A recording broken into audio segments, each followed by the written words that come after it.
বিশ্ববাজারে জ্বালানি তেলের দাম অস্বাভাবিকভাবে বাড়লেও দেশের বাজারে তা সহনীয় পর্যায়ে রাখা হয়েছে বলে জানিয়েছেন তথ্য সম্প্রচার মন্ত্রী জহিরুদ্দিন স্বপন। বর্তমানে দেশে পর্যাপ্ত জ্বালানি তেলের মজুদ রয়েছে বলেও জানিয়েছেন তিনি। মঙ্গলবার তথ্য অধিদপ্তরে সরকারের বিভিন্ন কর্মকাণ্ড তুলে ধরতে আয়োজিত সংবাদ সম্মেলনে তিনি এসব কথা বলেন। জানান, আগামী 16 ডিসেম্বর হযরত শাহজালাল আন্তর্জাতিক বিমানবন্দরের তৃতীয় টার্মিনাল চালু করা হবে। নির্ধারিত সময়কে সামনে রেখে প্রয়োজনীয় সব প্রস্তুতি নেওয়া হচ্ছে। এ সময় এখন পর্যন্ত 53,096টি পরিবারকে ফ্যামিলি কার্ড দেওয়া হয়েছে জানিয়ে তিনি বলেন, আগামী 1 বছরের মধ্যে দেশের সব স্থানীয় সরকার নির্বাচন সম্পন্ন করার পরিকল্পনা রয়েছে সরকারের।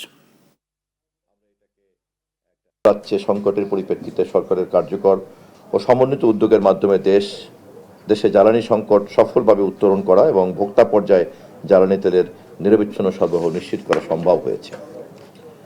আন্তর্জাতিক বাজারে জ্বালানি তেলের অস্বাভাবিক মূল্যবৃদ্ধি সত্ত্বেও দেশে জ্বালানি তেলের মূল্য সহনীয় পর্যায়ে রাখা হয়েছে।